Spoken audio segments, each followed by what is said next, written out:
Hi everyone, I'm Harley D, and today we're going to be making bass like this. And bass like this. Okay, so let's get straight into it then. Okay, so as usual, I'm just going to give the track a quick play and then we'll have a look how it's all done. The Beast.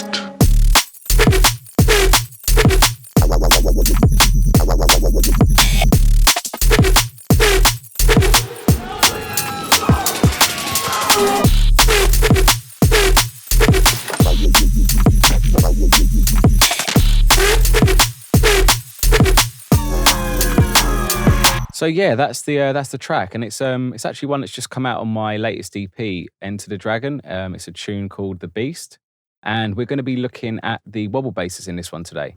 So I'll just give them a quick play on their own, and then the variation that we're going to be having a look at is this one here. And that's just going to be a different rate, and that's pretty much most of the variations in the track, but we'll go over some different ways you can make different variations.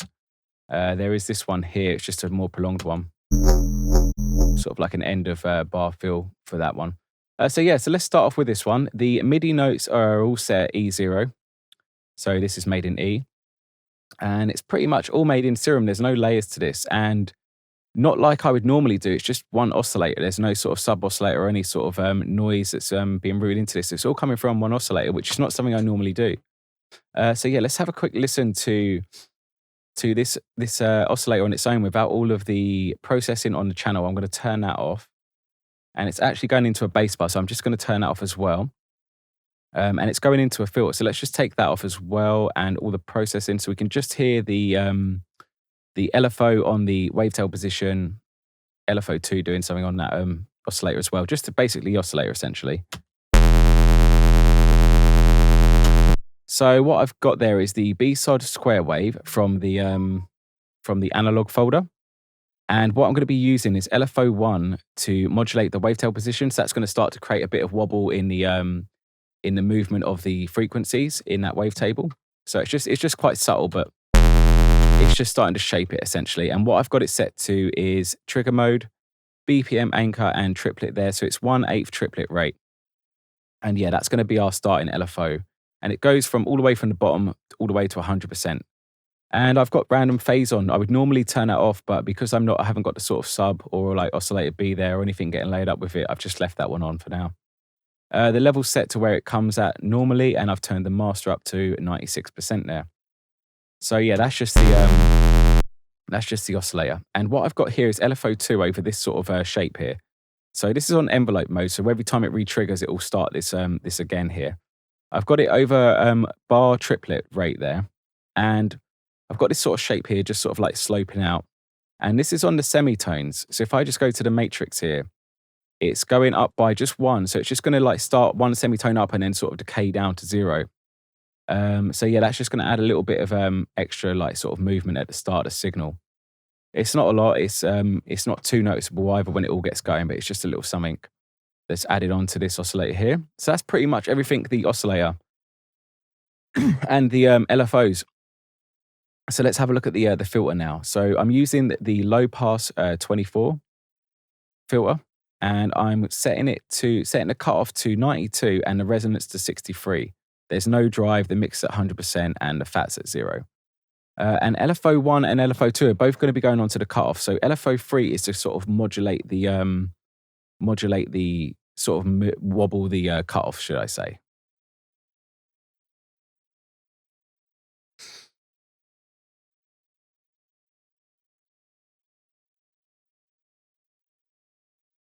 Okay, so let's have a look at the filter then. Okay, so let's have a look at the filter. So I've got the low pass 24 filter on there. And LFO1 and LFO2 are actually going to be going both onto the cutoff on this. So the cutoff starts at 92 and the resonance goes up to 63. So what that actually does is push up a resonance sort of peak in the mid-range here. But it's actually going to also lower down the sub-region. So it's going to help sort of like focus in that mid-region and sort of balance the sub out a little bit by reducing it because it was quite heavy. So yeah, the cutoff, like I said, is 92 and LFO1 is going to be set to that. So it starts at 92. If we go to the matrix, LFO1 goes to that by goes up 13. And what LFO1 is going to be doing now is moving that cutoff filter to give it sort of a wobble on the way the cutoff is moving. So if we have a listen to that on its own. So if I was just to turn LFO2 off now, so I bypass that from the from this cutoff here. So you can hear it's only playing the sort of like where it's static now from 92 upwards, wobbling. So what LFO2 does is pushes up the cutoff even further. So when we put that on, let's just put that back on. So what it's going to do is push up the cutoff to around about here. So if we go on to hit onto the matrix, we've set it to that. We go to the matrix, LFO2. Dun, dun, dun, dun, dun.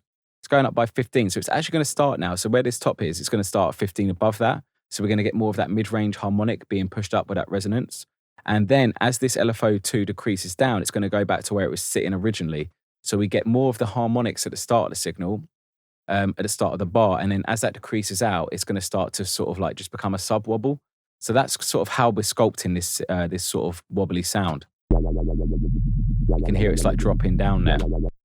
So that's what LFO2 is doing pretty much here. And LFO1 is obviously to create that wobble, that fast wobble. So when we want to do the variations, we can change the rate of LFO1. And when we want to mess around with the harmonics and how long they're more persistent for, we can use LFO2 for this. So let's have a look at some of this effects, should I say. So I'm going to be using the sine shaper. The mix is full, and LFO1 will be going to the drive of this. It's going to start at 17, and then it's going to go up by 23. So let's have a listen to that. You know, it's quite aggressive. You can hear the attack of the sounds getting a bit distorted there. But that's going to be, we'll fix that as we go along. And next up, I'm going to be using the compressor. So in multi-band mode, I've got the threshold at 10. The ratio's at 4:1, attacks at 90, releases at 90, and the gains at 0. I don't think these have been moved here. No, they're all at 100%. So if we have a listen to that, you can hear that's pushing up the top end frequencies and the mid high frequencies a bit more now and sort of squashing it together. Okay, now I'm going to use the low pass filter again, the MG low 24. Let's just turn that on, and I've got the cutoff set to 216. The resonance is at 33, the drive's at 0, the fat's at 0. And LFO2 is also going to be mirroring what we was doing on the other filter. So we're going to put that on this one here. We're going to set it from, so like I said, it starts at 216. And LFO2 will be going up by 26 on that one there. It's just that one there. So yeah, that's just kind of mirroring what we was doing originally. And it's just, pushing up the harmonics and then dropping them back down again. So that's pretty much everything in Serum. So let's have a look at the post-processing. So to start off with, I'm running into the Decapitator, and the setting should be basically no drive, just the default settings that it comes with. And what I noticed it's done is once I had all the processing on, I put Decapitator on after all of that at the start of the chain, and it just kind of helps set it in the mix a bit better. It has a little bit of saturation before it hits the rest of the processing after. And I just noticed it kind of brought it in line where I wanted it to be with the rest of the track. So that's why I've put it here with no sort of like drive or anything there. But if you have a little listen, it doesn't really do a lot. It just gives it a little bit of saturation basically. And then the main part of this sound, how this is being made is with a bit crusher. So I'm using the kilohertz bit crusher here. And what this is going to do is add a nice top end to the signal, because it's obviously a little bit distorted, and adding this sort of like crisp top end kind of cleans up the mids essentially, because it gives your ears something more to hear. So if you have a little listen to this, so you can see that sort of like distorted attack now is going, it's creating this more sharp, nice attack to the signal as well. So I've just got it set to like 6,000 kilohertz there. The quantize is full, mix is full. So I think this is quite default settings. I might have changed this. You can mess around with this here, to get that different bit crusher effect. But I like 6,000 kilohertz. That sounded good. That's pretty much how this sound, it's being made up. And then after that, it's just going to be like EQ to push it up to where I wanted it to be. So I'm going to push up the 40 hertz. That's the E1 frequency by like 5.5 dB, just to get the sub pushed up to where I want it to be. And then I noticed as it sort of like flutters out, gets rid of all of the mid-range, and goes into that sub wobble. These harmonics get a little bit blurry, so I've just kind of reduced this so it doesn't get a bit too like cloudy in the mix, that sort of region, just by like 3 dB, and I'm pushing everything up by 3 dB above 400 hertz, so sort of that mid range there, and then push up that 3K region by like 4 dB, just to push up those upper harmonics here essentially a little bit more, because there isn't really a lot going on here essentially. But yeah, that was the sort of like starting EQ, just to clean it up a bit and push it into this sort of right frequency ranges, right levels that I wanted with the where the drums are going. And then I used one more EQ to really focus that mid range now.